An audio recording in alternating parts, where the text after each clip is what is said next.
Hey everyone, Al here. Before we begin tonight's special episode, I'd like to give a quick shout out to our sponsor, Diabolical Coffee. It's devilishly good coffee and diabolically awesome swag. There's a roast for all tastes. You can order whole bean, coarse, and standard grind, espresso. There's even a K-Cup option for single cup brewers. And right now you can use a promo code PRODUSTAN for 20% off anything in the store. That's 20% off all coffee and merch. Thank you, Diabolical Coffee and Eric, for your support. Now, here's our chat with Terry Ryan. That fresh produce stand there, that's a beauty. What do you listen to? My favorite murder podcast. Taggart and Torrance podcast. The produce stand. Fucking sexy. It's Thirsty Thursday, and we are once again hanging out at the Produce Stand, podcast paying tribute to everything in the universe.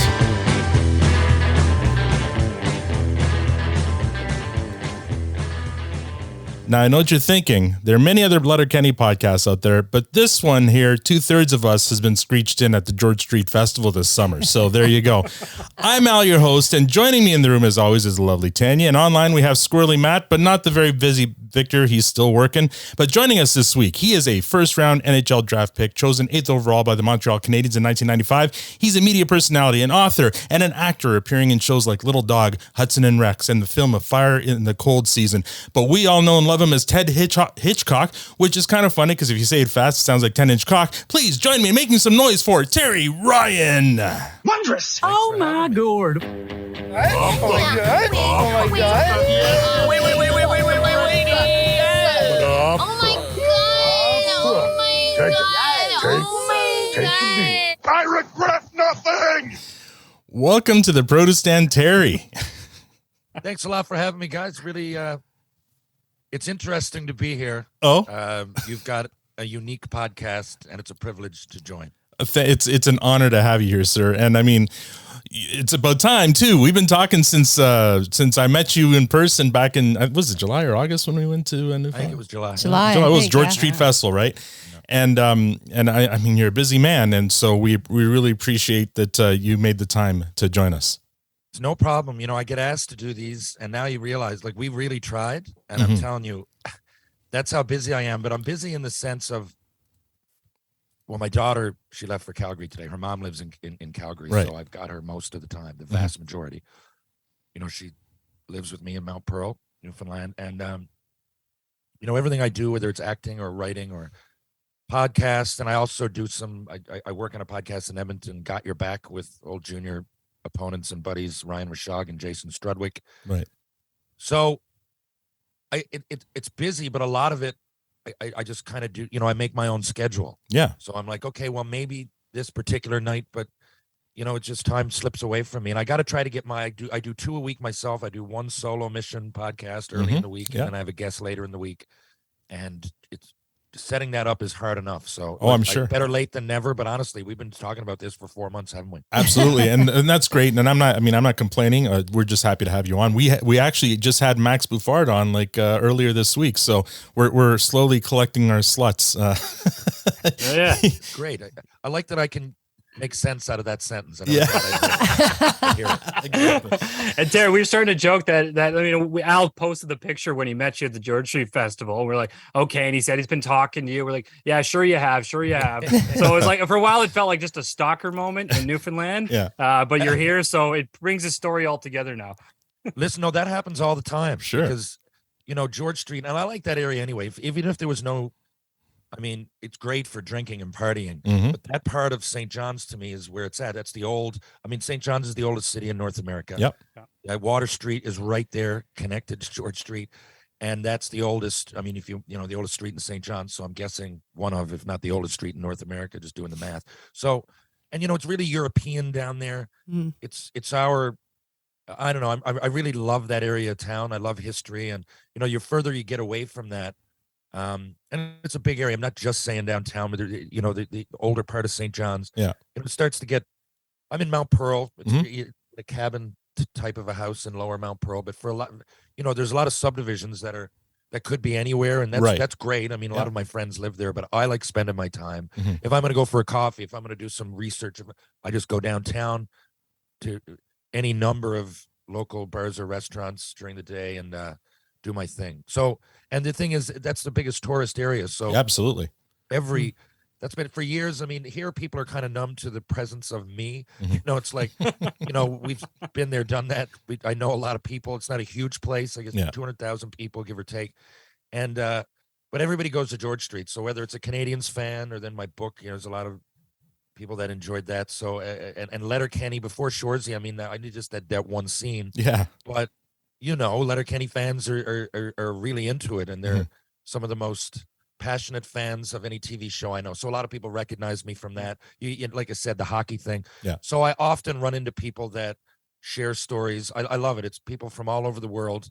I like airports. A lot of people don't, but I like talking to people. You know, if you can't tell, I talk a lot. Mhm. So that sort of thing happens all the time. It was honestly, it was great to meet you. That's great. Well, I mean, we had an amazing vacation there. It was our first real family vacation in a couple of years, because, Yeah. thanks to the pandemic, and we were still not, you know, leaving the country. So it was like, well, let's go visit a place in Canada that we've never been to before. Newfoundland came highly regarded, and I got to say, it lived up to every standard. Oh, It was amazing. Beautiful. Well, this summer in particular, we had great weather. I'm assuming. Yeah, you it were was here. hot. I It don't was hot as remember 2 bad balls. days in a row. No. Yeah. Yeah. So it's always hit or miss here. Yeah. People say we get bad weather. We might, but I think it's over exaggerated because I think we just get our seasons late. Now that helps in the fall. Yeah. You know, right now I'm looking out the window. There's a little tiny bit of snowfall. 2 days ago it was 8 degrees. Mhm. It's rained here more than anything. It's fairly mild. Yeah. But you see in the spring the icebergs come down. Well, they might or they might not. You never Right. know how much ice is going to pass by. And you know, St. John's being the furthest easterly point in North America, Cape Spear, but you know, St. John's. Yeah. So I think when people picture the ocean, Atlantic Canada, they think that the icebergs just go everywhere, but they don't. It's not like they go and deke around and go into PEI. And, you know, I mean, I guess technically some ice can go in, but for the most part, we get the icebergs. You know, the Titanic went down off of, I think, 150 miles off the coast of Newfoundland, which Wow. is close in nautical terms. Yeah. And so you see that, but it's beautiful. And the whales tend to follow it, and the seals, and there's wildlife. I mean, it's Yeah, we saw some of wild those. to look at, but the wind coming off of it, if there's a lot of them, then it creates fog. It's cold. It might be June, and you can tell that it wants to be 22 degrees, but the wind is coming off the ocean, Yeah. and it's a chill in it. So that often happens, and it pushes back our really good weather. But this year, it was like 25, 30 degrees, which is It was. also Yeah. usually peak temperature. But I mean, 2 or 3 months, it was those temperatures. It was wild. Mm-hmm. Yeah, well, we went with a local, a guy who from Newfoundland, and we went to visit some of his family in Trinity. I forget the name Trinity of the, Bay. but it's not Trinity. There's 3 names Oh, to the Warham, something. Centerville, Trinity. Yeah, and his uncle has some property on an island that we spent time on, which is completely off the grid, which was a lot of fun. But then he took us even further out to Fox Island? No, Pork Island, wasn't it? Oh, we were on Pork Island. Oh, we were on Pork Island, whatever Silver Fox Island or something like that. Yeah.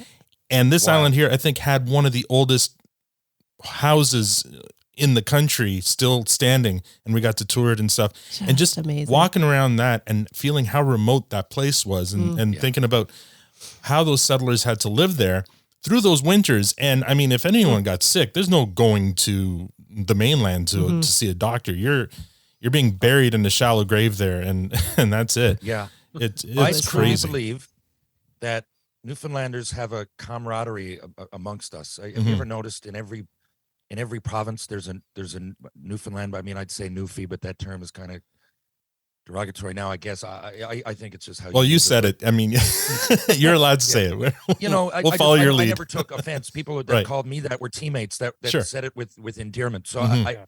you know, it's how you use it, right? Yeah. But anyway, let's say Newfoundland bar. So you know, and all around, even when I travel to like Pittsburgh and Boston, if people know I'm going there, Newfoundlanders will show up because like it's like we're all brothers and sisters, right? Yeah. Well, of course I'm coming to see you, Terry. Mhm. I'm from Fox Harbor, Right. and you know, I know someone that knows your cousin. Of course I'm, you know. Yeah. Yeah. Whereas I think it's a unique dynamic. But over the years, think about it. So that area, the very, very oldest, the first community settled from European settlers, was 1602 or 3, and that was Cupid's, right around it. Hockey fans out there where Danny Cleary is from, Harbor Grace, Newfoundland. Part of that is Cupid's, which isn't far from Trinity. So the whole area started to get settled.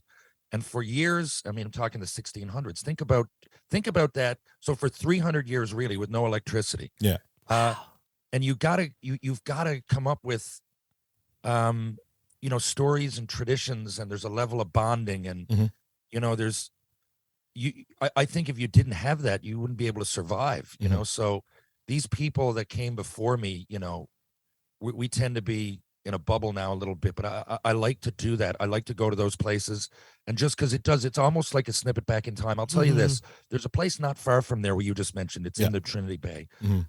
on the way to Bonavista, where Michael Ryder and Adam Party are from. Those hockey fans, and it's called Keels, and they do Keels. Mhm. For the most part, honestly, it's a ghost town. A lot of people bought what remains of the town. And what I realized when we were out there was some American tourists that really enjoy. I mean, because relatively speaking, these places on the water are fairly inexpensive compared to the rest of the world. I mean, it's beautiful spots, Yeah. and it's very remote. So we were out there. I was working crew on locations doing a show called Maudie. Mhm. Ethan Hawke and Sally Hawkins, I think her name was. They both did unbelievable performances. It was one of these locations that once we were there. So I was on crew, but once we were set, I got to watch Ethan Hawke and Sally at work. It was Right. wild, Yeah. but there was no reception. So I was sitting down one day, but I was like, jump how high when you're on locations. Mhm. So I was one of the crew. Only so many people could stay in Keels. Everybody else went back to Trinity or Bonavista or Clarenville, wherever they stayed. Yeah. Particular weekend, I can't remember, but we were out there for a week, I think. And because there was no reception and there was nothing to really do, I mean, hang out, and it was nice. It was a nice break. Couldn't use your phone, let's say, right? So Yeah. Ethan Hawke walks up behind me and I was like, no way. And I was reading a book that he was kind of mentioned in. It was Mick Jagger's book. Mhm. And I was just sitting on a cliff. It was like late October. And like I was saying, we have late summer, so it was like 20 odd degrees. I remember just being a real nice night looking out, and it was almost like a movie set, sun going down. And Ethan comes up and sits there, and I'd had my books, and I threw a book in his chair in the green room. I really didn't think he'd read it, but I did Right. remember in Montreal, I didn't meet him, but I remember being at more than one game. He's friends with Kiefer Sutherland, who goes to a lot of Habs games. Mhm. And I did meet Kiefer out after a game a few times. So I had that in common, and I might have written a note. Anyway, he came up behind me and he said, dude, I read your book. It's great. I said, what? He said, well, there's nothing. I can't get a hold of my wife and my kids or anything. We're Right. here. I'm kind of enjoying this vacation. So he said, I played some solitaire or whatever. And he said, I read your book. And he walked up behind me and he kind of encouraged me. That was right before I did a scene on Frontier. He Mhm. really encouraged me to try acting. I was like, what? I was in the industry. People think that there was this goal. I would have loved to be an actor. It just wasn't possible. I was Right. locations for 4 or 5 years. It was good money. I got accepted to do education, but it took 2-year program, 1 year accelerated. And I just didn't have that time. I needed to provide for people. Sure.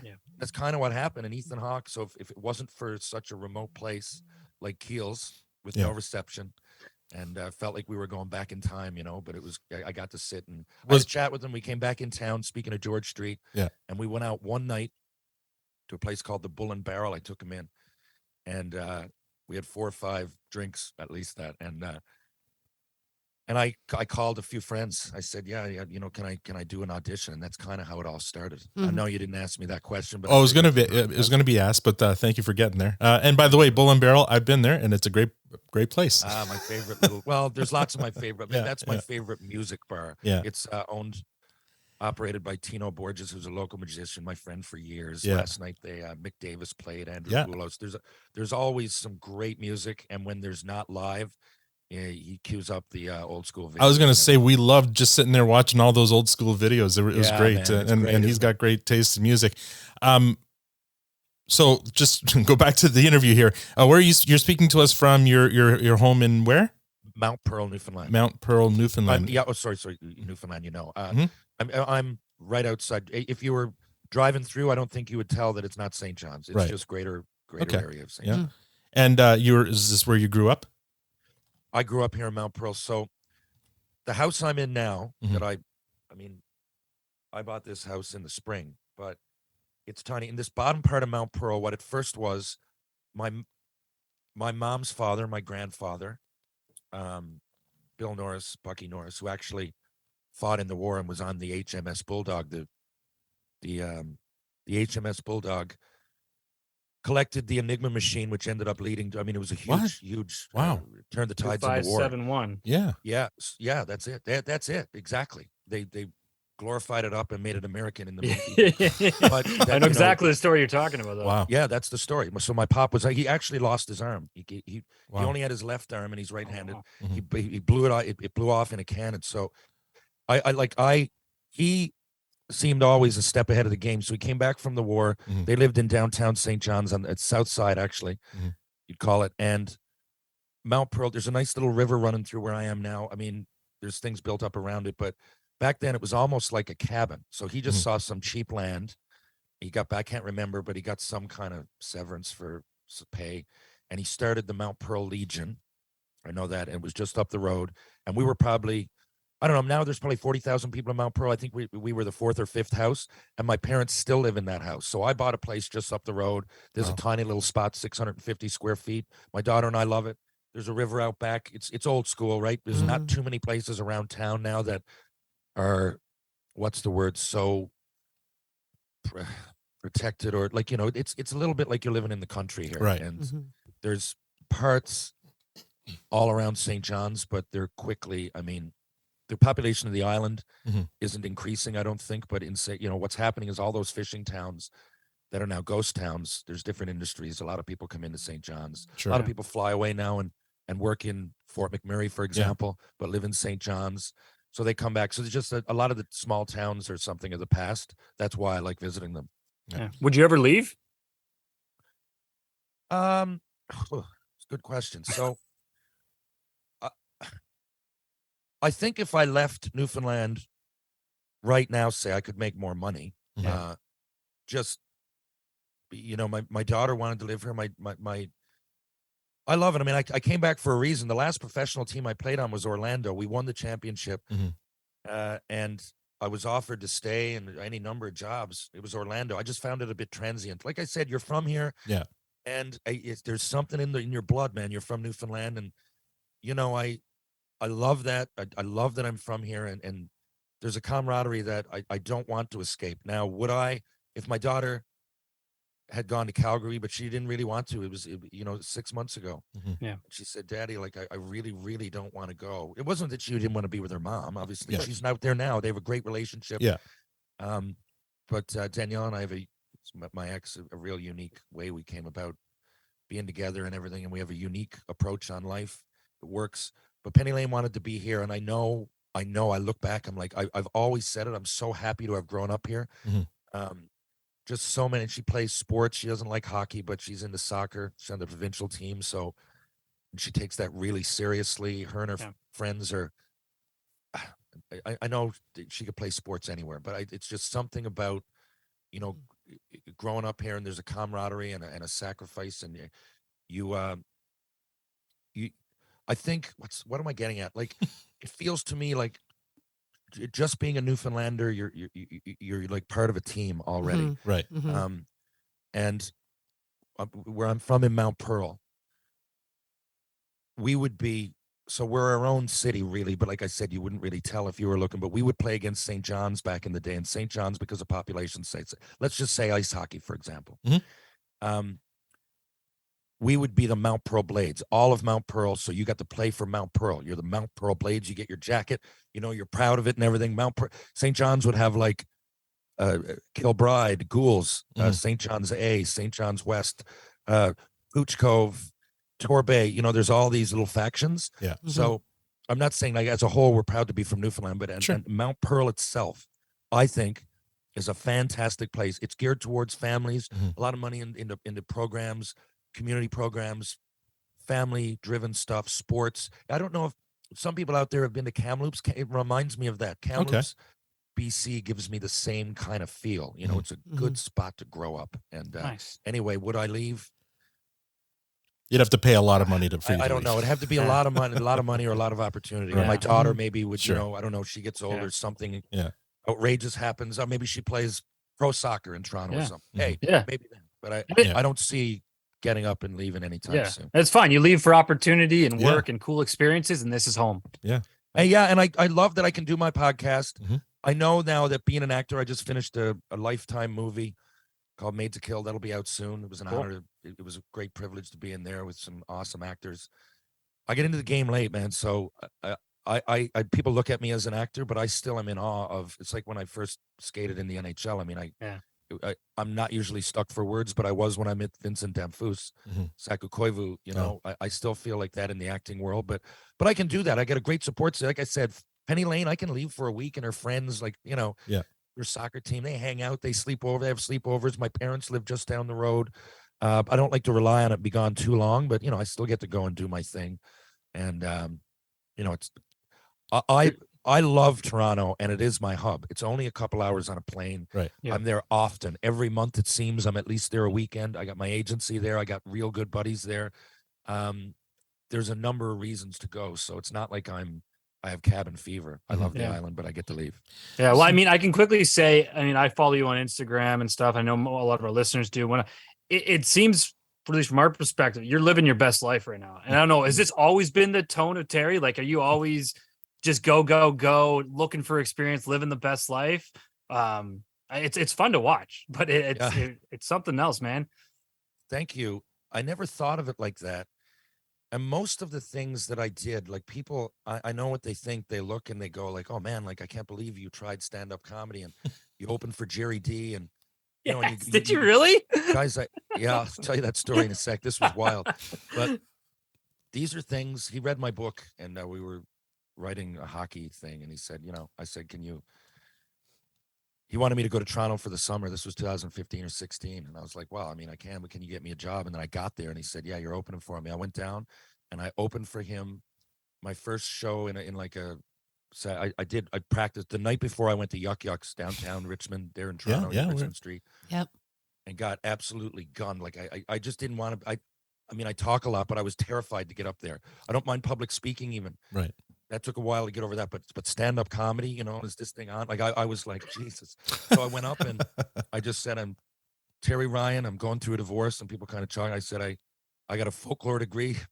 People were like, what the hell's folklore? They were like, where's this guy coming from? And I said, I'm the biggest sports disappointment in the history of Newfoundland and Labrador. And people started cheering. I said, you want to hear my last shift in the NHL? You want to hear the Ty Domi story? You want to hear how I knocked my teeth out with a hammer? And people are going mad. So I just told stories, and I was overcharged, but I didn't realize that I thought it was a bucket list thing. I was talking with Jerry the week before. Yeah. And I still thought he was going to get me a job, like, I don't know, organizing his summer. I don't know, could have been holding a sign on the side of the road. I just needed money. So that was it. He said, meet me in Oshawa. And I went out there, and he said, you're opening tonight. I came out, there was 4,500 people strong. It was wild. And That's great. yeah, it was wild. And again, people look at that and go, it's great for Terry trying that. I didn't want to do it, but I said, I gotta take advantage of this. Jerry D, one of the best comedians in Canada or anywhere really. His show is dynamite, man. And I said, I can't not do this. So I just did what I always do when I'm terrified. And I just looked in the mirror and spoke to myself. I looked right at my eyes in the mirror and said, you do this. You got to get out there. Because I said no at first.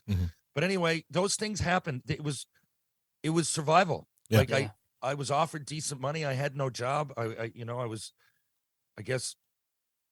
was bouncing around on film crews because I got in the union in IATSE, but I didn't, you know, there's often a break. I just needed money. And we made some bad financial decisions at the time, my wife and I.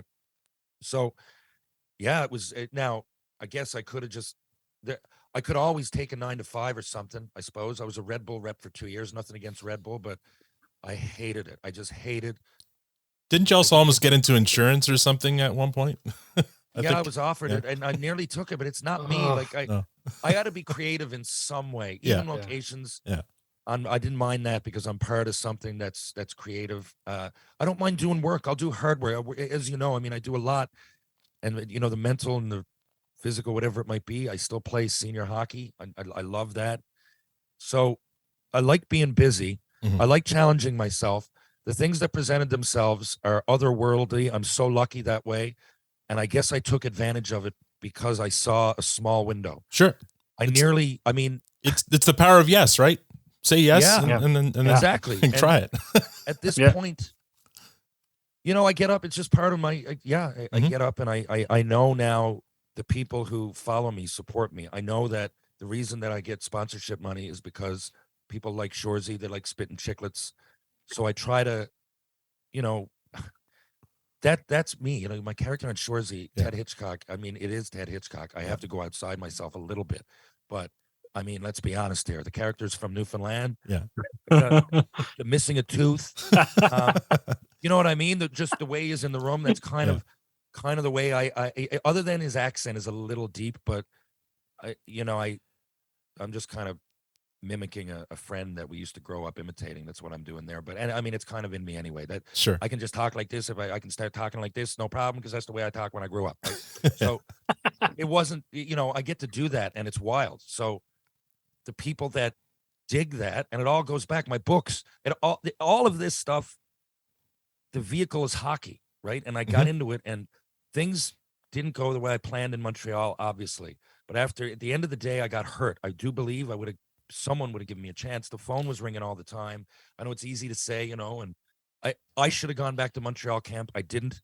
I know that's not what we're talking about, but for a while there, I nearly disassociated. Like, I came back and I was tripping over my bottom lip. I was seeing people that I played against that I'm not going to name names, but I knew, I don't want to use the word better, but I knew I was at least as good. Sure. And this is 2 years ago. I'm like, nothing happened to me since my draft year. Yeah. I had 50 in my draft year. I can fight anybody. It's not fair. And I was upset, but everybody has a different timeline. The people who drafted me in Montreal, they all got fired when Patrick Waugh demanded a trade. Yeah. So people came in that I wasn't necessarily probably be there. I need to work on my skating, but I still thought I was an NHLer. I know I was an NHLer. So, but for 2-3 years, I came back, man. I got hurt, and I didn't even pay attention to hockey at all. And then one day, long story, I won't get way into it, but my friend put me on a reality show. It was 4 a.m. I remember I had mustard on my shirt. I was eating I was loaded drunk. Mike O'Neill, and he was starting a reality show. And he pinned me up against the wall. And he said, Terry, the sun's going to come up tomorrow. No one's going to feel bad for you. You're pissing your life away. You're a good guy. So I went on his reality show called Define Yourself. I went from 248 to 190, kind of what I am now. And I called, you just do good things and positive things happen. The head of the Ball Hockey Canada team had watched me play ball hockey. That's big here. And he said, can you run? And for some reason, it didn't hurt at all when I ran. It was a high ankle sprain. Right. And he said, yeah. And he took me to the World Championships, man. And I got over there. I'm telling you this, we won in 2003. And it was and for 2001, I hurt my ankle. So those 2 years were pretty dark. But I got over there, and I really shouldn't have been on the team. I know that. Now I worked myself into it's every second year. By 2007, I was an all-star, at the World Tournament, but I should never have been there. I got one shift in the final. When we made it 3-1 against Czech, Coach George Gortzos put me out there. And I was crying during the shift, and I went to talk to him after. I go, I shouldn't have been on this team, George, but thanks so much. I won a world championship. I was bawling. And he said, this is the long haul. He said, maybe you shouldn't have been, but there's a reason that I got you here. And he said, 2005, you're going to come. And I did. I got myself in the best shape. I aced. I came first in the fitness next year. So that version of me was just, it was it was in the rearview mirror, the bad the lazy version and the version that blamed other people. Right. And then it started to be, I'm on Team Canada here. I played in the NHL. No matter what, no one can really take that away. And now opinions and years gone by. Then my daughter got born. My daughter was born. And, it just all faded.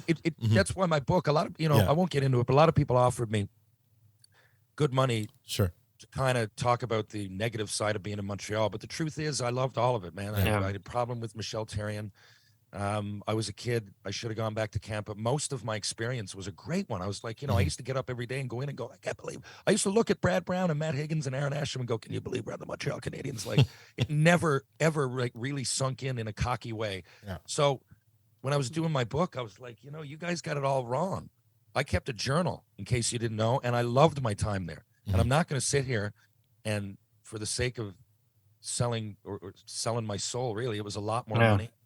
But ECW from downtown Toronto, they let me do it. They gave me a $2,500 advance that I had to pay back, so I didn't get any bonus. Wow. They let me do it myself. Not much. Call it Tales of a First Round Nothing. That's right. And, there's 2 or 3 stories in there about Montreal, but to me it was great. But I loved my time in Hershey and Idaho, and Salt Lake City, and I got to travel all over the world playing hockey, and that really, it's still the vehicle to what I'm doing. I mean, I'm an actor, I'm an author and podcaster, all came from hockey, right? Yeah. Amazing. So 2014, Tales of a First Round Nothing, My Life as an NHL Footnote. That was your first book. And I mean, we could talk about your hockey career for the whole time, but our listeners are going to be like, get to Shoresy already. So let's, so that's 2014. And then in 2020, you put out another book, Fights, Film, and Folklore. Can you tell us quickly what that one's about?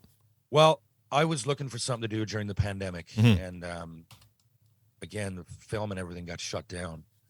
So, and this is why I don't complain about being busy, because I know myself, and I needed to be. I was going out of my mind. Well, we all were, but I get real bad anxiety, and that's the way I deal with it.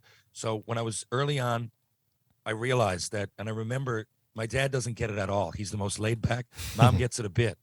But he would be like, maybe harness that energy in a positive way instead of, and it would, I'd be like, just nervous and anxious and overexcited a lot. I mean, you can tell that talking to me, but so I take out a paper and pen, and, I've written, most stuff will never see the light of day. Right. But I was reading, I was a creative writer growing up. I didn't really tell my friends, but I was writing like plays and stuff as a kid, poetry all the time.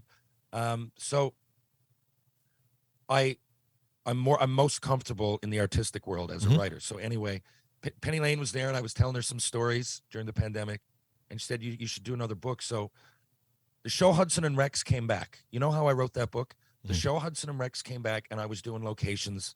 I still take days on locations, by the way. I don't mind working on crew at all. It's a good day's work, and I can always work on other things, right, when I'm in there. So I was locking up, which means basically just make sure people don't walk through a scene. You know what I mean?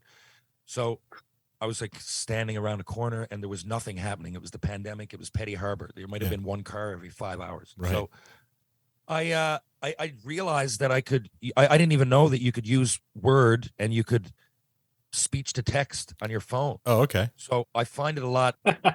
Yeah.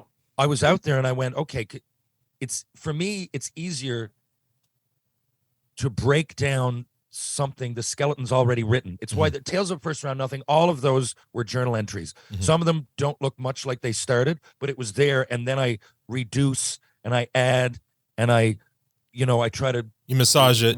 Yes, I massage it. I try to create some imagery for the reader and everything, but there's a base already there. Right. And this was great because I just talk into my thing and go, wow. And I told like 5 or 6 stories by myself into the phone.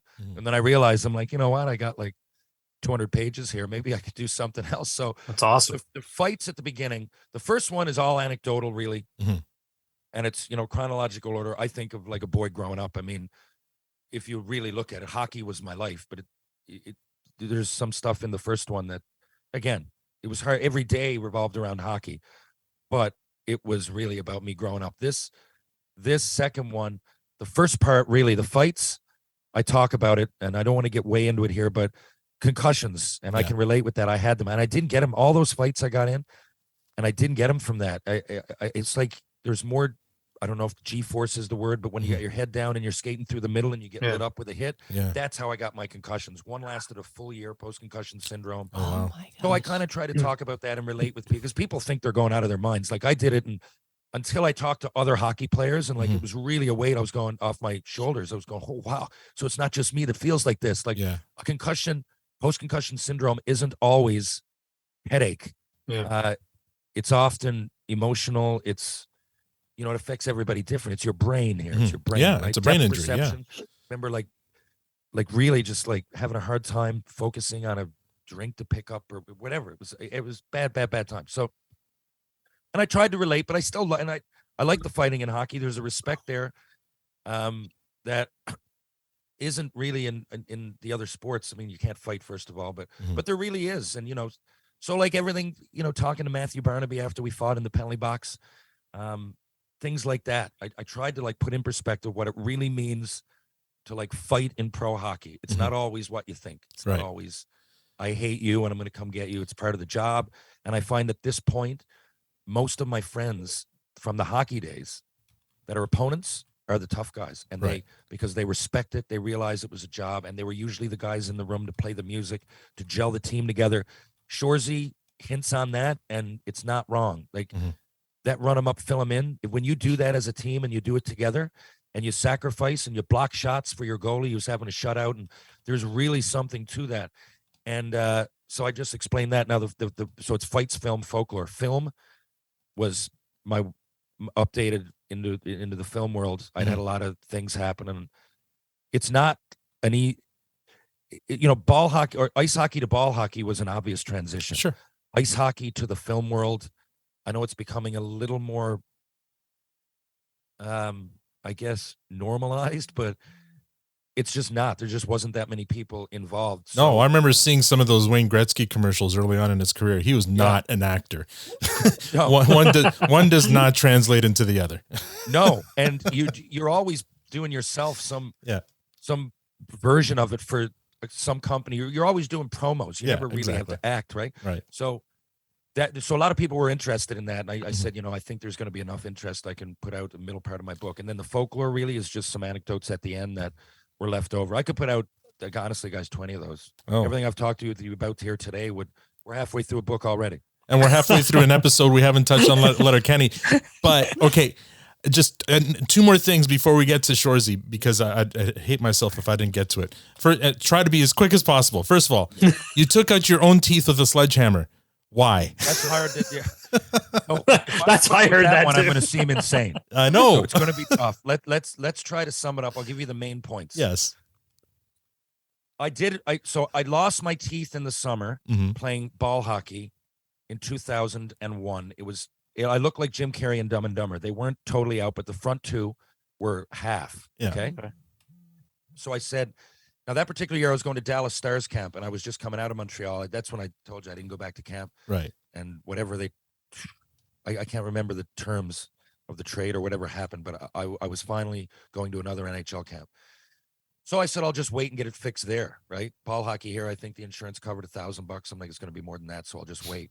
But it was, breathing in is hard to do when the nerves are exposed, so I had to wear a mouth guard. Oh, yeah, I can feel I that. get down to Dallas, and I tell the trainer, and he's like, yeah, but you didn't do it here, and like, you're not even under contract here.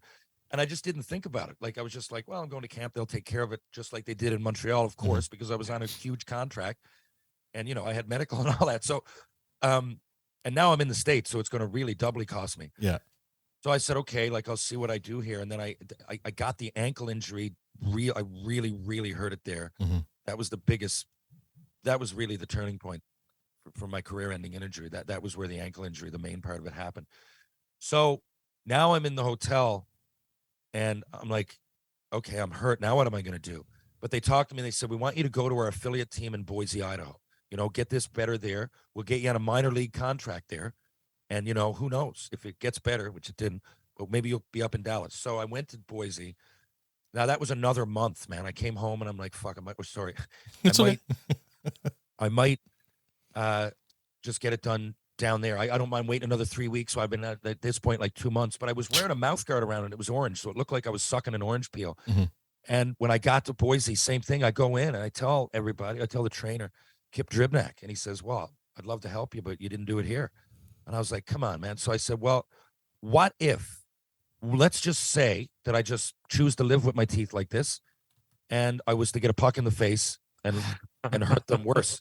And he said, well, then, of course, it's taken care of and we'll fix your teeth. And I said, just like a new set of teeth. He goes, yeah. So that's all I needed to hear. I closed the door. His office was connected to our dressing room. I came out and I told the guys. So I said, it's either going to cost me $10,000 or I need you guys to help me out, figure out how I'm going to knock him out myself. Holy fuck. Yeah, and I waited another 3 weeks. I was eating, like, honestly, milkshakes and soup. It was almost 3 months, man. But at this point, I'm like, I've waited this long. I'm going to do it. And it became, normally, I like to challenge myself with realistic things that, like, the stand-up comedy, that was a challenge, but that's realistic. Knocking your teeth out with a hammer isn't. So anyway, we were sitting around the pool. You're making Tanya squirm. This sounds like a grown-up version of tying a string around your tooth and closing the door. Only wait till you hammer. hear this. So we're at. We were at most of us lived. There was a communal kind of area. It was apartment buildings, and in the middle there was like a pool and a hot tub, and it was, I guess it was November, December, but Boise, Idaho, it does get cold, but you know, it's mild a lot of the year anyway. So I guess we must have been down hanging around the hot tub well, we were. So there was kids there, and one of them had a little Nerf hammer, right? And I thought that I could just kind of chip out my teeth then. And I had about 6 beers. Yeah, with the guys, and that was it. Myself, we got Jeremy Yablonsky and Chris Graff. We said, you know, that's going to work. So I started it, and it didn't even come close. Like, first of all, my teeth, they're not long anymore, so it's hard to even get them, and they're like so far up. There wasn't any chance, Right?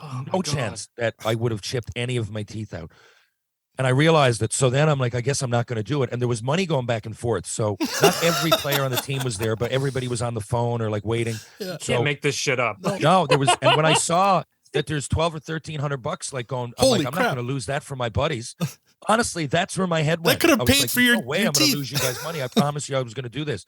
So now I grab a sledgehammer. Bobby Stewart brings me a sledgehammer. I don't know where he got it. No. And though I look, and the first swing of the sledgehammer, I flinched with about 3 inches left, but it was so heavy it kept going. Do you see my lip? Yep. Yeah, I have a scar there. Because it's a fucking sledgehammer. Yeah, and so I let up, but it hit my lip, and now my lip exploded, so my tongue can go right through it. I have a hole in my lip. Oh no! So now, and there's blood, and now I can hear people. There was wives shrieking, like Tanya's right now. Like, Yeah. oh my God, what's this guy doing? And then I'm like, I got to go through with it. I just didn't think. I went boom, and now I only had 2 teeth with a problem. I knocked out the whole row. Came down Because it's a sledgehammer. Oh yeah, and it's spurting out of my teeth. It's spurting. People are freaking out. I'm going, why? I told you I was going to do this. Like, well, why is it? I honestly think most people up to that point thought it was a gag. They thought I was, especially the wives. They had they're like, why is this guy on the team? I'm sure. And it was really early on. Now I got to know everybody at the end, and it became a funny story. But picture doing that when no one knows what's happening. Like people are going, what the hell's They going on? No context thought at you were all, crazy. right? No, and then I had to, not only that, and it was a little much, I remember, because it was a bit of a lark, but I'm like, man, I'm injured. Like, I look like Freddy Krueger. So Bobby's like, now, how are you going to get to the rink and say you did it there? And I'm like, yeah, you're right. I didn't think this out at all. So then we just went there. He goes, this is what we're going to do, Noof. We're going to go down to the rink, and we're going to go on really early, like we're getting extra practice time. It'll actually probably give us brownie points. Practice started at 10, but we could have access whenever we wanted. So I remember me and Bobby went there at 7. So we walked in. We were the first there. And Coach John Oliver was walking in his office. He opened the door for us. He didn't notice. I just kind of did this one. And then when Kip Dribnak did walk in, he walked by, and I was doing up my skates. And I just said, hey, how's it going? How's everything today? And I kind of wiped my head. Yeah. And he didn't catch it. And Bobby just looked over me, let's go out there right away. So we went out on the ice. He shot one high off the glass. You could hear it, you know, because there was nobody in the rink. And I just kind of fell, and we went through the oh my God. I took the teeth that were knocked out, and I just kind of threw them all over the ice. And all I had to do was like nick my lip and my mouth just a bit, and it would look fresh, because it only happened 7 or 8 hours before that. So yeah, so anyway, that was it. So I did it, and I got my teeth done and then redone. It was well over $10,000. And the book was coming out. The book originally was going to come out a little earlier, and I remember my lawyer going, you know, it wasn't the reason, but he goes, it's probably going to help anyway, because statute of limitations. Right. You know, you can tell the story now. I didn't even think about that angle. It is fraud. It is fraud, right? I mean, it's a major crime, really, but whatever. Well, and all I hear is that was the day you realized that one day you were going to be an actor. Right? Yeah. Hey, yeah, maybe. So- It was a little bit of pre-acting. Terry, we're gonna have you on for a second episode because we there need are a other part 2. Because, Yeah. for example, I want to hear about Ovechkin's stick burning celebration, or Yeah, I mean, my move. Yeah, that's your move that he took from you, and I'm sure our co-host Victor would love to hear it in person. So let's move on then, though. You mentioned you had one scene in Letterkenny in the senior men's hockey episode. How did you get involved with Letterkenny? Well, that's a good question. It came into my radar. I was working on set with a guy, Micah Martin, and he had worked with Jared in PEI or people involved with the show. I can't remember. That's the first I heard about it. Okay. It wasn't like at the beginning when it was on YouTube and stuff. That I got into that late. But I really liked it. My favorite, the holy grail of shows to me ever is Arrested Development. I love the wordplay. Yeah. It's my favorite show. And Letterkenny, the first time I watched it, I was almost where I was taken by surprise. Like, what is this? What is it all about? And then I realized, like, the show is like, you ever hear the saying, like, dumb like a fox? Like, when you first see it, you're like, oh, they're playing off stereotypes, and maybe dumb is the wrong word, but it's dumbed down when it's explained to you. But I thought it was brilliant writing. I love the wordplay. Yeah. I'm like, oh, this is exactly like, this is great. It took me maybe 2 or 3 episodes to realize what was happening. And I watched them all out of order. But you can kind of do that you can get by and do that with Letterkenny. So I love the show. I never thought I would be on it, of course, but I was here in town and doing stunt acting, and I did have some credits at that point. Jason Momoa had read my book and gave me some opportunities, but I never thought I would be called to go out of province. I didn't have an agent or anything like that. I would never have said I was an actor, even though I had credits. It was still like a bucket list thing and in my head, and I got to do it, but it was a nice, maybe few days pay a year. But they called in the summertime and kind of told me what was up. They said, you need to send in an audition, but I was led to believe it was mine to lose. Right. And I don't want to be cocky when I'm saying that, but I really was led to believe that. And that's what happened. I mean, I went in, so I was on my way to a hockey school that day, teaching at Wally Bray's local hockey school. And two of my buddies, Scott Bray and Zach O'Brien, who played on my team there, they helped me shoot it was an audition, but it was really it was a unique way we did it. I mean, I had the camera skating around the ice, and I was just and I remember they said, you can add your own words if you want, because anyway, I'll get into that in a second. But so I did, like, we did it. I didn't even think it was that great, but I did what they asked me. I read the scene and kind of tossed in my own little swagger to it, which you're not always, I guess, is not always welcome. Right. I mean, that's what I did. And I got the call back to go up there. So I got there. This is funny. Like, when I got there to do Letterkenny, and it was a real privilege for me because, again, I'm a big fan, right?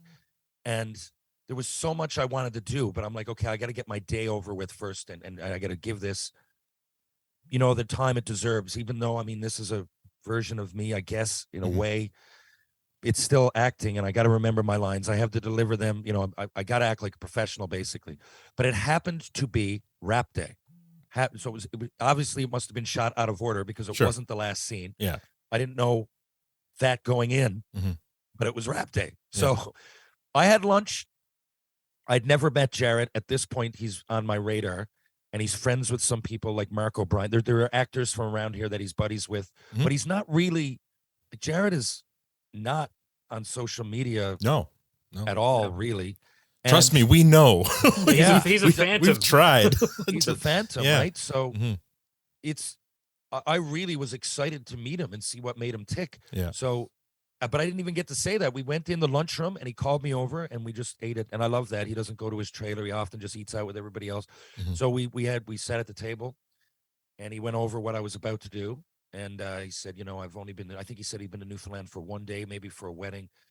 But he said, if you want to add, I obviously would go through him, but he said, like, we're going to do the scene. If there's anything you think that maybe you could add to that to give it the flavor, this is where I want you to go. You're kind of taunting the bench.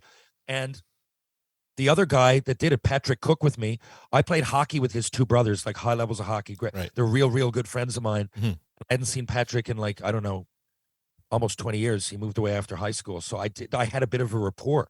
So I went to Patrick and said, look, I'm going to do it like I'm from Monday Pond. I mean, there's townies and there's Bayman, right? That's the other thing. And I know I'm going on, but Jared, even my character on Shoresy, Jared is a huge fan of Coldwater Cowboys, right? So the way I understand it is that a lot of the lingo that was written for Ted Hitchcock in the Letterkenny scene, and then again in Shoresy, was based off of that. But for example, I believe one of my lines might have said center heist, because a lot of Newfoundlanders will drop an H or add an H, Sure. like Yeah. Ed Hurley. Mhm. If you go around the bay, to some bays, it's like head early, but you see head. Where's head at? Who? Head early. You Ed Hurley. You mean, yeah. Center ice is center ice. Yeah. Well, look, they're going to drop the puck at center ice. Center ice. So, but they say some of that on Cold Water Cowboys. But the one thing I did learn from folklore is that there's a lot of dialects in Newfoundland. So I said, well, if you want me to do that, I'm going to have to stick to it. Like, but I can do a townie now because we used to imitate a guy, Fonts Faulo. And if you'll notice, my Letterkenny scene is a lot slower. There's more of a drawl to it. Like, what are you at, boys? What do you want to get on the go? Where? That's what, now Fonts, ironically, the house I'm sitting in, Fonts had a stroke years ago. I bought it. So it's a real close friend of mine living in his house now. He's who I'm imitating, but I just sped it up. So we were kids. He was the Zamboni driver. We'd get to the rink and we were just kind of brats, like fucking around with them. Sorry. But, taunting at him. Yeah. But we all could do a great Fonts. So I go, Jared, I don't even have to think about it. Yeah. If I do a townie / Fonts, right? And I just kind of, so the first scene is more Fonts. Then in Shoresy, I kind of just sped it up and gave my own twang to it. But Sure. that's a Ted's, for those that don't know, there's all kinds of Newfoundland dialects, man. It depends on where you go. But Ted Hitchcock, I'm doing a townie and a pretty, it's not an extreme, almost. I mean, that's the way people talk here. Yeah. But yeah, I'll just leave it at that. I'm doing a townie. So anyway, we did it, and it was rap party. I didn't know that. So we went out that night, got bamboozled. I missed my flight. My flight was at 6 a.m. Honestly, I couldn't even find the door. I was loaded. We had a great time dancing on the tables. We went to a bowling alley. I didn't know anybody, but we all became friends. Right. The crew and everything. A lot of them now are up there working on Shoresy. Yeah. Jared said, Jared didn't come out to the party, but right before it, he goes, look, it was a great job. Thanks a lot. And he said, we'll get you back. But I had no idea anything Shoresy was happening. I mean, it wasn't in my radar. I thought the next year, then when I didn't get an invite back to do Letterkenny, it was, and I mean, I didn't expect it even. I was just like, maybe he's being nice. A lot of people are. I'm glad to me, it was almost as big as saying, I played a game or like my first game in the NHL. Like, guys, I got on Letterkenny. It's like, I'm sure the soup Nazi who's associated with Seinfeld, he's only in 3 scenes. Yeah. Right? But he's part of Seinfeld. He's part of that universe. I'm sure he goes to whatever the Comic-Con version of the sitcoms is, and he can walk in and be as popular as, Newman or whatever was in like 80 episodes. Like, so just to be part of the universe, I was delighted. It could have all ended there. Perfect. And I had an unreal story to tell. That's amazing. Can we quickly expand a bit on that one? So when you got on set, and then even more into Shoresy, and one of our listeners who goes by Awesome actually asked us, I'm going to paraphrase a bit, but was Ted Hitchcock's dialogue word for word, or did Jared and team lean on you a lot to kind of keep them honest and really put the Newfoundlander spin on it to make sure it was more authentic? Okay, that's a great question. Well, I remember going there. Jared told me that I kind of had some freedom. I will explain to him. Like, often it might say something that he heard on Cold Water Cowboys, or like you said, they're pretty good at writing it. And I don't like insult. Like, I like the show because of the wordplay and the creative use of the words. So I don't want to insult anybody by changing that. But in my particular case,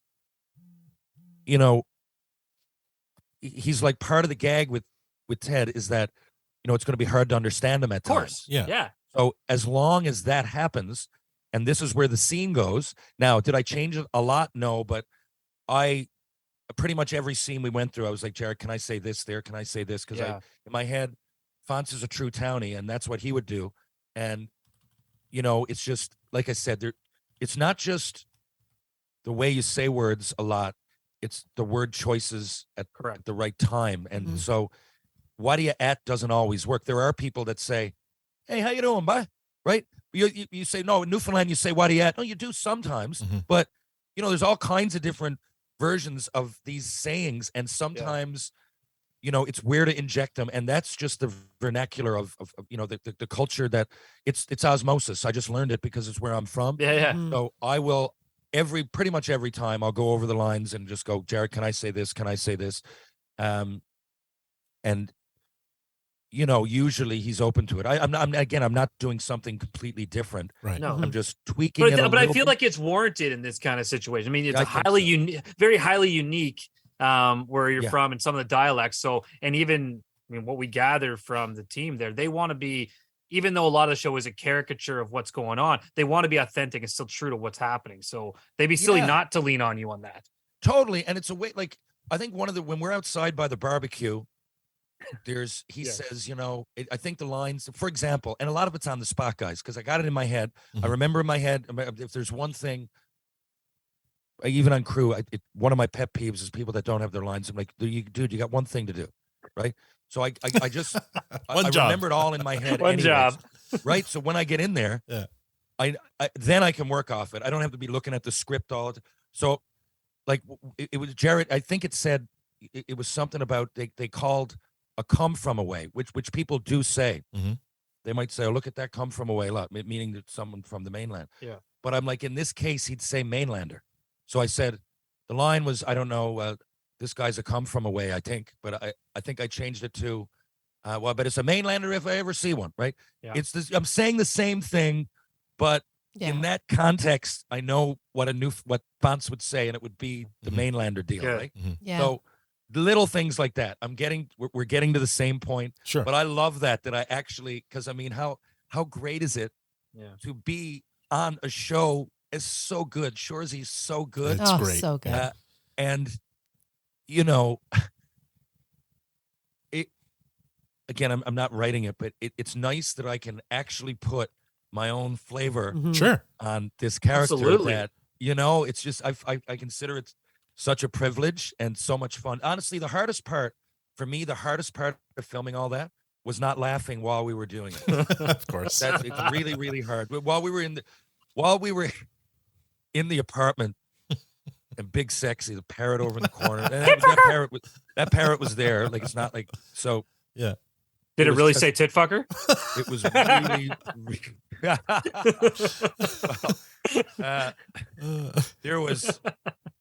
There was cues, yeah, and it was, we did that. Go easy, Big I don't know, like it was most of the afternoon. I'm trying to think, but me and Dolo were on the couch, and I remember just looking at him, going, I don't know how I'm going to do this. Every time I had to look at Jared, and that would happen all the time, and you would think that when you know what the lines are going to be, it wouldn't be as funny. But it Oh, became funnier because you're like, how is he going to deliver this? And Jared's brilliant at it anyway. Jared played junior A hockey. People don't realize a lot of them. I mean, it's all relative. By the time you get to the NHL, it's the same. Mhm. Honestly, the players might be more talented, but in NHL dressing room, the same stuff, right? The same certain type of guys stir the drink. They play the music. There's chirps going on, probably more in junior than there are in the NHL. There's stories every morning. Everybody has a car. You work out after you ride. It's very similar. Yeah. So it's all like it's a layup. Jarrett writes it, from his own experience, which is our own experience, right? And then we get to all do it together. So and it's almost, when I say laugh, I also mean smile, because you read it. I've done a lot of shows now at this point, and especially crew, and it often matches what you read, but it's always so much more colorful when we're doing our show, because I think everybody brings their own dynamic, and they're fun to work with. Mhm. So when I'm reading it, it's hard for me to even picture, and I like that. I don't know what room we're going to do it in. I don't know where we're going to be. Got all the lines memorized, get in there in the morning, and it starts taking shape, and I love that. That's my favorite part of all of it, when I start to see something that I've read or I've memorized, and how are we going to do this, starts taking shape. But yeah, smiling and laughing, like that's pretty much 3/4 of every day. So it could, I mean, it's a dream job. Terry, you've been so generous with your time today, and we're at the top of the hour, so I want to be conscientious of your time as well. Matt, did you want to ask your patented question before we? And I'm going to do, guys, I have no problem doing number 2. My daughter's Please. gone for 3 weeks. If you want a pre-record and put it out in 3 months or whatever you want to do, but the next 3 weeks, I do have some time if you Okay. guys would like to. We'll have take to, you on that. Yeah, we'll take you up on that offer. But Matt, Yeah. go ahead. But I will, quickly ask this. I ask this to everyone that comes on. I mean, from our perspective, things like Letterkenny, Shoresy are quickly become like big cult phenomenons that are spreading everywhere. Just from your perspective, what has it been like to simply be a part of it, and what has it meant to you? Like looking at it from as a Canadian, as a Newfoundlander, as a whole, like what has it felt like to you to be a part of the show? Well, that's a great question as well. First of all, the obvious. I was working my way back. I was doing okay financially, but it really was a boost. It helped me get the house I'm sitting in here now, Penny Lane. Wanted to live in Newfoundland. You asked me about that. It made all that possible. So it was a nice financial boost, first of all, okay, just on the level. Second, to play Ted Hitchcock is a dream, because when I played hockey, again, 8th overall, the highest pick ever in the history of Newfoundland and Labrador, there was a lot of expectations, key to the city, parade, all that, right? And I would come back and people didn't understand. And you know, there was a lot of nuance to what happened to me. And it was almost like I was pitied or questioned. Everywhere I went, oh, Terry, what happened? And eventually I just wanted to go, you know, but I did play in the NHL. You played for the Montreal fucking Canadiens. That's like playing for the New York Yankees. I mean, that's if you told me that when I was 15, I would freak out. If you told me I got one shift, it's only 3 years later, 2.5 years later, you get drafted, and there's all this expectation. And I get it. I know why it's there, and I know why people would ask. They were only being, but it was hard to even leave the house and go out for a drink or a bite to eat without people coming over and going. And most of them were nice, but what are you doing in Montreal now, by Ryan? Screwing you over again. Like it was always something, and it was hard to escape from it. And people didn't understand, but this is different. So that was a bit of a lonely time, even though you're on a hockey team, you would think the opposite, and you had all kinds of people behind you, but it was lonely because only I knew what was happening. I'm not an idiot. There was a lot going on, a lot. You're playing for, there's coaches and there's places within the team, and there's contracts, and there's all kinds of things that factor into why a player does or doesn't play, right? So, but I don't have to deal with any of that now. What happens is that these people now are taking the ride with me. Yeah. I'm representing all of them. And because Ted Hitchcock isn't me. There's a lot in common, but it's not me. These people here are connected to Ted Hitchcock like I am. I get to play him. Yeah. But he's a Newfoundlander. And if there's one thing Jared did say at the beginning, he said, look, we're not ever going to laugh at Ted. Like, that's been done, and we're not doing that. So that's the other thing about the lines. Like, just make sure that in no way is he look like an idiot. We're not getting this Newfie joke guy. So, and people really respect that. I think that might have been what they thought, that he was going to be the token Newfoundlander that, you know, just forgot to screw the light bulb in, you know. And sorry, Terry, really quick, what you just said checks, and I'm not sure if it was Trevor Risk, Al, that said it. Someone at one point mentioned that Jared and Jacob and all them, if it ever felt like bullying, they've gone too far, right? Exactly. So what you just called out there about laughing with him and not at him, aligns with that mentality, right? And yes, and exactly. You know how much of a difference, I didn't really think of it, but I mean, I went out last night on George Street and had a great time, and people that's all they want to talk about. It's a privilege to be part of it. But they feel like they're taking the journey with me. And we go, boy, what's Teddy up to now? Terry, but what's Teddy going to get up to in season? It's great, right? I'm like, I don't know, man. I'm going to try to do my best job. You know, and so I can kind of live outside myself, live this adventure while there's a lot of meta reality going on, right? Like, and a lot of people, it's like, this is wild. Like, I do get to watch you on TV, just not in the way that you thought, right? So there's that going on. So I love that. I feel that I'm on this journey that I'm taking, and I'm representing Newfoundland, and I'm trying to do my best job. And all I have to do really is listen and listen to instruction, remember my lines, and represent. Where there's so much up in the air when you're an athlete and going through it. It doesn't feel like you're taking it. It feels like, for me, it felt like I was pressured to do a good job for those people. It didn't feel like I was on a ride with anybody. It was a lonely journey, to be honest. And that's why I had all my journals. So I'm an only child as well. That's why. So, and then the third thing is that I've been doing a lot of stuff for like Spittin' Chicklets and these appearances, you know, show up. I went to Rapid City a month ago, drop a puck, do a live Q&A. Went to Pittsburgh, Boston a couple times, Buffalo, Vegas. So Vegas was before Shoresy. Everything else was after. So say the last 5 or 6 months, I've gone to the U.S. I went to New Jersey. Say 6 or 7 times. I mean, it's never happened before. There might be somewhere by fluke, I don't know, I'm in like Roanoke and walk into a Chapters or a bookstore and someone says, hey, how are the Habs or whatever, you used to play on that. Like that might happen 1 in a million. Right. But now everywhere, Rapid City, I'm having breakfast in Deadwood, the actual Deadwood, Right, where Wild Bill Hickok was shot. I'm having breakfast and people are in there going, man, I love the show. Pittsburgh, it happened while I was walking down the street, let alone the bars we went to. I mean, lots of people. Boston was like, yeah, honestly, people were coming over and quoting the show.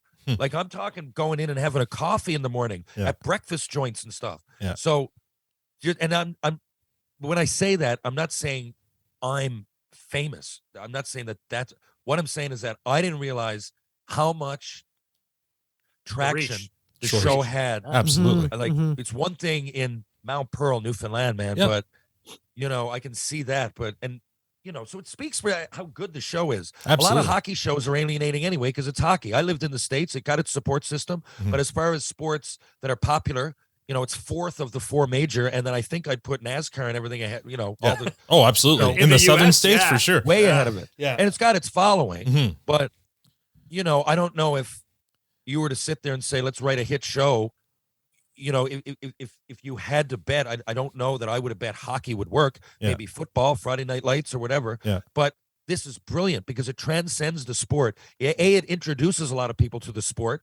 And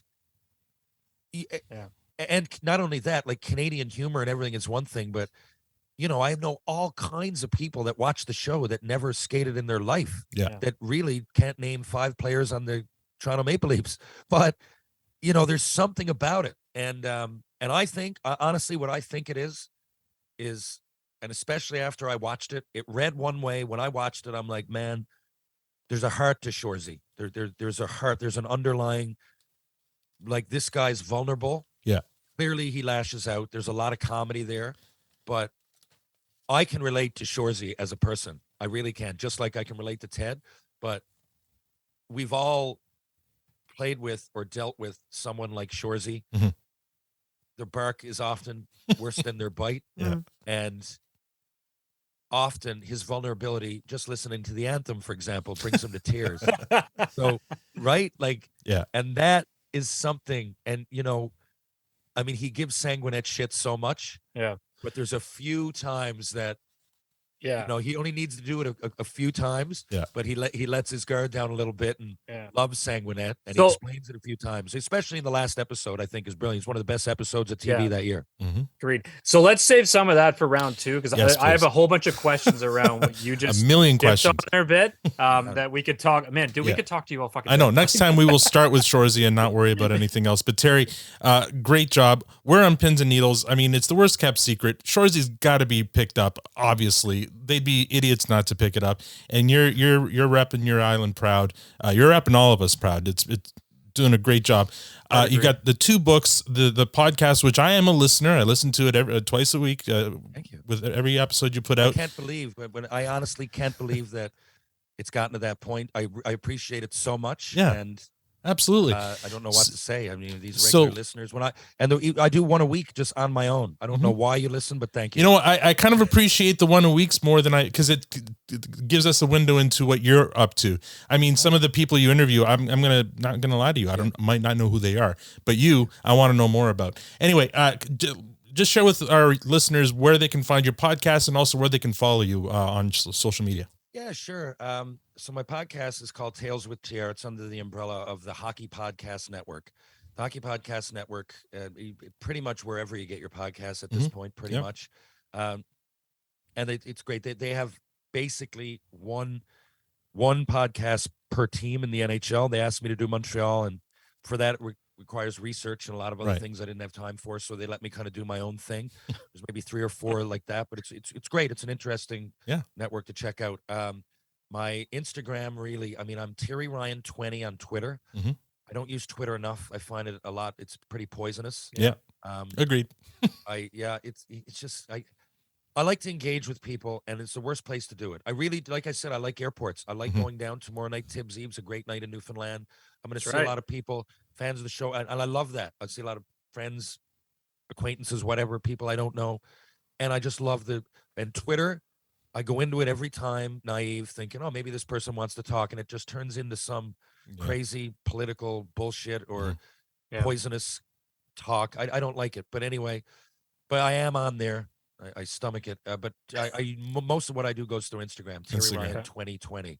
If you need to follow me or what I'm up to or anything, that's the route. That's the perfect place. Post, and usually I'll probably be in a city near you soon, because it seems the last 2 years I'm traveling all over North. You're everywhere, man. Yeah, man. All right, we'll have you back on. I'm gonna play us off now with a song from Shoresy. This one's called "Miserable Girl" by Soul Wax.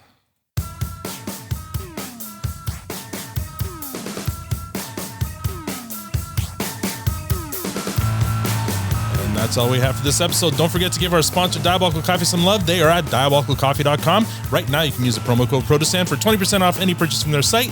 If you'd like to support this podcast, rate us on iTunes, Spotify, or become a patron. There's a Patreon link on our site or Twitter profile at ProtestantPod. We're also on Facebook, Instagram, TikTok, and Hive Social now at ProtestantPod. Thanks for joining us. Now we're going to go get Matt screeched in. So, Trapper John's, where Tanya and I got screeched in. On behalf of Terry, Victor, Matt, Tanya, and myself, thank you for listening and have a great week.